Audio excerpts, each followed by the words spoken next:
Hello friends, मी स्टोरीवाली पुन्हा आली आहे तुमच्यासाठी एक कथा घेऊन. दर्यावादी सिंदबाद यांच्या सफरी. शहरयार पादशहाला शहाजारदीने नवी गोष्ट सांगण्यास प्रारंभ केला.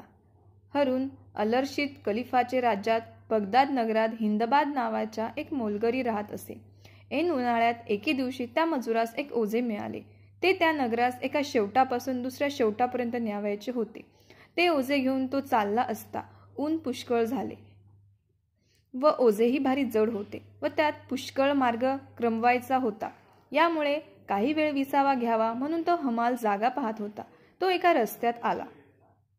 तेथे पश्चिमेकडील वायूची मंदगार झुळूक चालली होती व रस्ताही गुलाब पाण्याचा सडा देऊन गार व सुवासिक केला होता. तो वारा घामाघूम झालेला त्या ओझेवाल्याच्या अंगास लागून व गुलाबाचा मधुर वास येऊन त्यात पुष्कळ समाधान वाटले. मग येथे काही वेळ दम घेण्याचा विचार करून रस्त्यातील एका ओट्यावर ओझे उतरून तो त्या शेजारी बसला. तो ज्या वाड्याच्या जोत्यावर बसला होता तो वाडा मोठा तोलेजंग होता व तेथे नाना प्रकारच्या सुगंधी पदार्थांचा वास सुटला होता. तो अनुभवून त्यास मोठा आनंद झाला. तसेच वाड्यात गाणे बजावणे चालले होते. सारंग्या, पखवाज व सतारी यांचा व गाणरणी स्त्रियांचा मधुर शब्द ऐकून त्याचे मन शांत झाले. तसेच मैना, रावे, चंडोल वगैरे पक्षी तेथे मंजूळ स्वर काढीत होते, तेही त्याने ऐकले. त्याचप्रमाणे नाना प्रकारच्या पक्वान्नाचा सुवास येत होता. त्यावरून त्यास वाटले की वाड्यात काही मोठा उत्सव व मेजवानी असावी. तो त्या रस्त्याने पुष्कळ वेळा गेला नव्हता. ह्यामुळे त्या वाड्यात कोण राहतो हे त्यास माहिती नव्हते. मग ते कळावे म्हणून दरवाजापाशी जाऊन देवडीवर चाकर होते.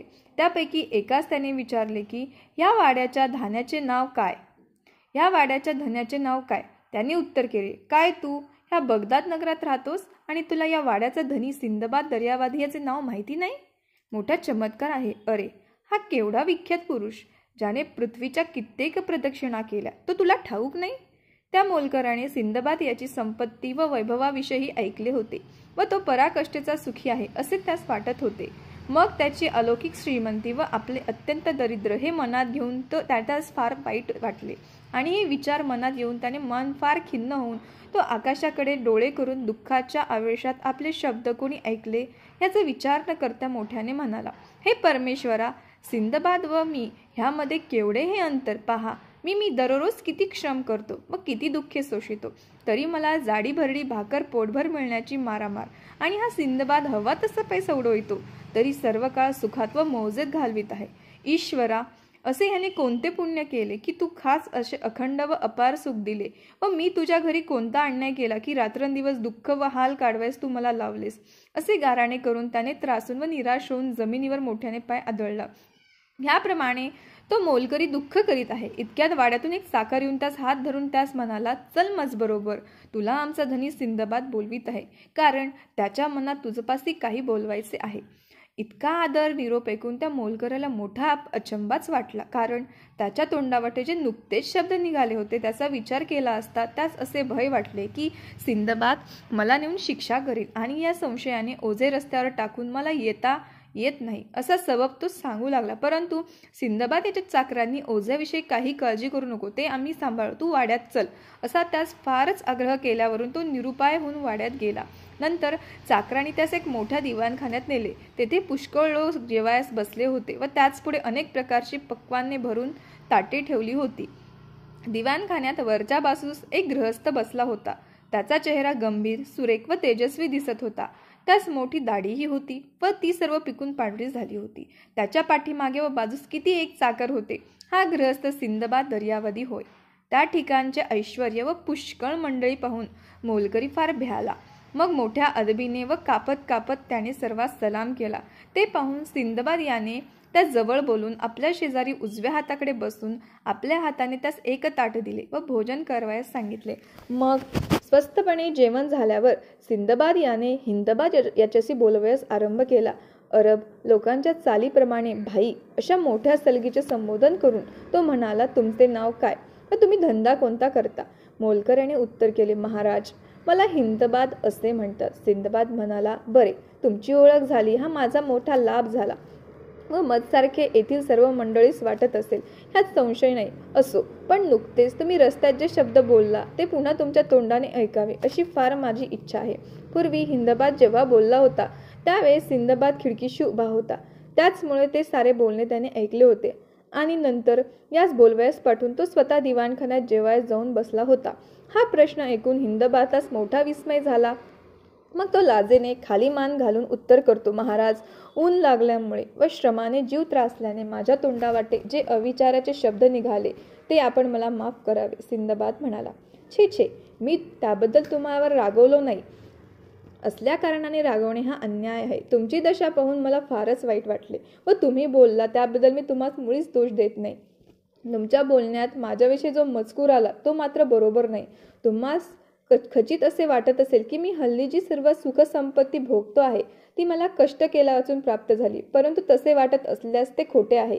ही दौलत मिळवण्यास किती 1 वर्षापर्यंत मी जे हाल भोगले आहेत व जी संकटे सोसली आहेत ती ऐकली असता त्याची तुम्हास कल्पना देखील करता येणार नाही. असे म्हणून तो सर्व मंडळीस उद्देशून बोलला, मित्र हो, तुम्हास मी हे खरेच सांगतो की ही संपत्ती मिळवताना मला असे कष्ट पडले आहे की मनुष्य कितीही द्रव्यलोभी असला तरी त्याने ते ऐकले असता त्याचे धैर्य खचून त्याची श्रीमंत होण्याची इच्छा नाहीशी होईल यात संशय नाही. मी 7 सफरी केल्या, त्यात माझवर जे प्रसंग गुजरले व जी दुःखे सोसावी लागली त्याची सर्व हकीकत कदाचित तुम्ही ऐकली नसेल, तरी या प्रसंगी मी इत्यंभूत हकीकत स्वतः आपल्या तोंडाने तुम्हास सांगावी असे माझ्या मनात आहे व ती ऐकून सर्व मंडळीस चमत्कार वाटेल ह्यात संशय नाही. सिंदबाद ही हकीकत हिंदबादच्या उद्देशाने सांगणार होता. सबब त्याने चाकरास हुकूम केला की ह्याचे ओझे हा सांगेल तेथे लवकर पोचून द्या. नंतर त्याने गोष्टीस आरंभ केला. धन्यवाद.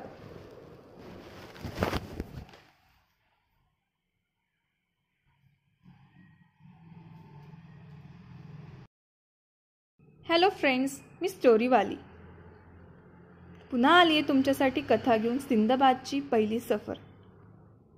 माझ्या बापाने मरताना मला पुष्कळ जिंदगी ठेवली होती. त्यापैकी बहुतेक मी तारुण्यात ख्यालखुशालीत उडवून टाकली.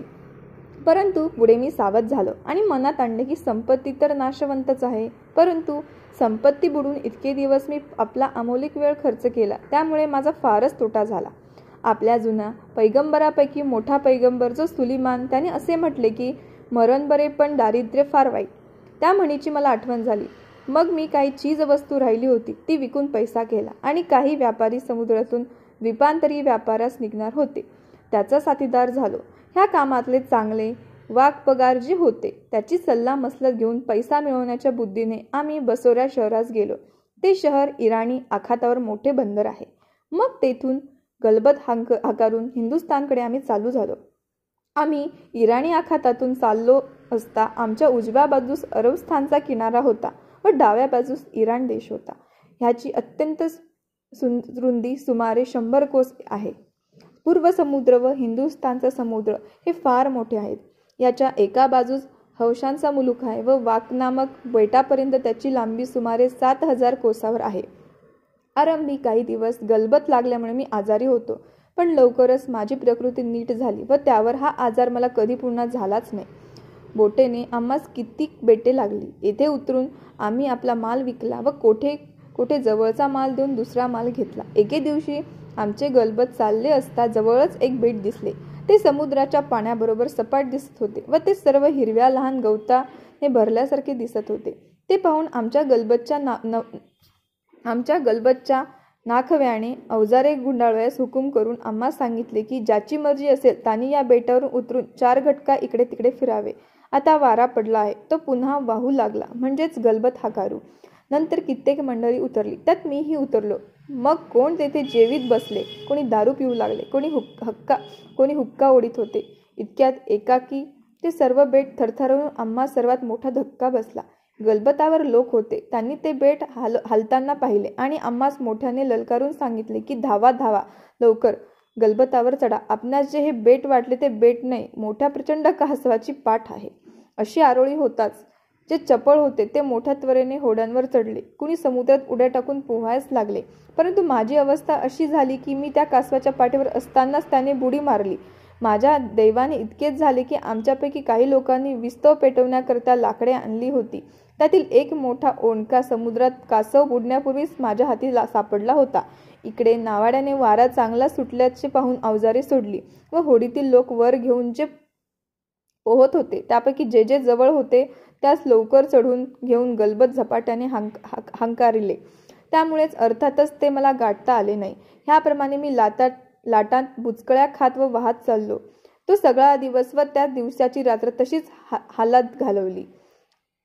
दुसऱ्या दिवशी सूर्योदयाच्या सुमारास माझे हातपाय अगदी दमून गेले व जीवाची आशा सुटली. तितक्यात एक मोठी लाट येऊन तिच्या उसळीने मी एका बेटाच्या किनाऱ्यास जाऊन पडलो. तो किनारा पराकाष्ठेचा उंच व खडकाळ होता. तेथे वर चढवायचा अगदी इलाज नव्हता. परंतु माझ्या आयुष्याची दोरी सबळ. खडकातून एके ठिकाणी वरील झाडाच्या मुळ्या बाहेर आल्या होत्या. त्या मुळ्यास धरून मोठ्या कष्टाने मी वर चढून गेलो. ह्या श्रमाने मी अगदी बेजार होऊन जमिनीवर निश्चित पडलो. मग सूर्यवर येऊन त्याच्या किरणे अंगास लागल्यावर ऊब येऊन सावध झालो. श्रमाने व भुकेने माझा जीव अगदी उबून गेला होता. तरी उपाय नसल्यामुळे तसाच उठून येथे कुठे खाण्याजोगा झाडपाला असला तर पाहू लागलो. तो इतक्यात मला दैवयोगाने काही फळे सापडली व एक चांगला स्वच्छ व गोडा पाण्याचा झरा आढळला. मग ती फळे खाऊन व पाणी पिऊन थोडासा हुशार झाल्यावर मी त्या बेटात पुढे चालत झालो. तो एक सपाट मैदान लागले. तेथे दूर अंतरावर एक घोडा चरताना दृष्टीस पडला. मग काही आशेने व काही भयाने मी त्याचकडे चाललो व तिकडे जात असताना मी काय मृत्यूस टाळतो की त्याच्या विशेष जवळ जातो ह्याचा मला निश्चय होईना. मग जवळ जाऊन पाहतो तो ती खुंट्यास बांधलेली छानदार घोडी आहे. तिचकडे पाहत असता खळीतून कोणी माणूस बोलताना माझे कानी आले. मग तिकडे पाहतो तो एक माणूस मजजवळ येऊन तू कोण म्हणून मला विचारू लागला. त्यास मी आपली सर्व हकीकत सांगितली. ती ऐकल्यावर तो मला घेऊन एका भुयारात गेला. तेथे आणखीन काही माणसे होती. त्या सर्वांस मला पाहून मोठा विस्मय वाटला. त्यांनी काही मला खावयास दिले. ते खाल्ल्यावर मी त्यास विचारले की तुम्ही कोण आहात व इथे काय करता. त्यांनी उत्तर दिले की ह्या बेटाचा राजा मिरेज यांचे आम्ही मोत्तद्दार आहोत. दरवर्षी ह्या महिन्यात आम्ही राजाच्या घोड्या या ठिकाणी घेऊन येत असतो आणि त्या तेथे खुंट्यास बांधून ठेवतो.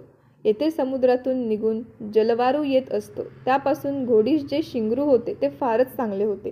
तसले सर्व घोडे राजा आपले खाजगी पांगेत ठेवितो. आमचे दिवस भरले. आम्ही उद्या घरी जावयास निघणार. तुम्ही एक दिवस उशिराने आला असता तर तुम्ही खचित मेला असता. कारण या ठिकाणाहून भोवताली लांबपर्यंत नुसते रान आहे व माहितगार म्हणून बरोबर आल्या वाचून त्यास या रानातून बाहेर पडून जाणे अशक्यच आहे.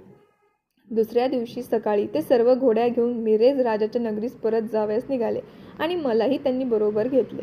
नगरात पोचल्यावर त्यांनी मला राजास भेटविले. राजाने विचारल्यावरून त्यांना मी आपली सर्व हकीकत सांगितली. तो म्हणाला, हा तुम्हावर प्रसंग गुदरला हे फार वाईट झाले. असो, माझ्या येथे तुम्हास कोणत्याही गोष्टीची कमतरता पडणार नाही. राज्याचे कारभारही फार चांगले होते. त्यांनी राजाच्या आज्ञेप्रमाणे माझी बडदास्त ठेवली. मी स्वतः व्यापारी होतो. यास्तव मी येथच्या व्यापारी लोकात फार जात येत असे. मिरेज राजाची राजधानी समुद्र किनाऱ्यास आहे. तेथे दररोज चोहेकडली गलबते येतात. मी परमुल्कीचे व्यापारी तेथे येत त्याकडे विशेष करून जात असे. मनास आशा की बगदाद शहराची बातमी लागावी व स्वदेशी परत जाणारा कोणी भेटला तर पाहावा. हिंदुस्थानातले मोठे मोठे विद्वान पंडित तेथे आले होते. त्याकडे मी फार जात असे. कारण त्यांच्या संभाषणापासून मला फारच संतोष होई. इतक्या ठिकाणी जरी मी फिरत असे तरी नित्यनेमाने दरबारात जाण्याचे व तेथील अमीर उमरा व कारभारी लोक वगैरे यांच्याकडे जाण्याचे व त्यांचे स्नेह ठेवण्याचे मी सोडले नाही. ते मला माझ्या देशाच्या शेकडो गोष्टी विचारित व मीही त्यास त्यांच्या देशातला रीतीभाती कायदे कानून वगैरे जे चमत्कारी किंवा महत्त्वाचे वाटे ते विचारित असे. मिरेज राजाच्या राज्यात एक पेठ आहे.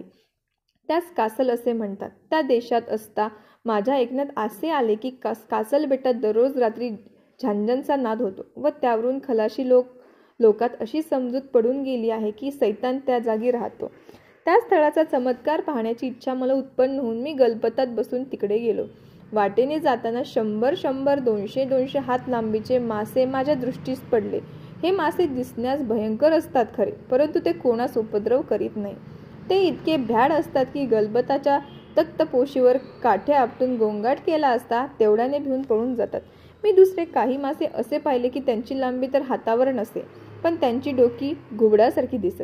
परंतु परत आल्यावर एके दिवशी बंदरावर मी उभे होतो. तो दुरून बंदरावर येताना मी एक जहाज पाहिले. मग ते धक्क्यास लागल्यावर खलाशी वरील गठ्ठे आणू लागले व ज्या सावकाराचे ते गठ्ठे होते ते सावकार ते गठ्ठे नेऊन वखारीत साठवू लागले. अशी गडबड चालली असता माझी दृष्टी सहज काही गठ्ठ्यांकडे गेली. तो त्यावर माझे नाव माझ्या दृष्टीस पडले. मग जवळ जाऊन ते गठ्ठे नीट पाहिले तेव्हा माझी खात्री झाली की बसोऱ्याहून निघताना मी गलबतावर जे गठ्ठे चढवले ते हेच. मग पाहतो तो त्या नवीन आलेल्या गलबताचा नावाडी मी ओळखला. परंतु मी समुद्रात बुडून मेलो असे त्यास वाटत असेल असे अनुमान करून मी विचारले की एकीकडे पडले आहेत हे गठ्ठे कुणाचे. त्या नावाड्याने उत्तर केले की माझ्या गलबतावर बगदाद शहराचा सिंदबाद म्हणून एक व्यापारी होता.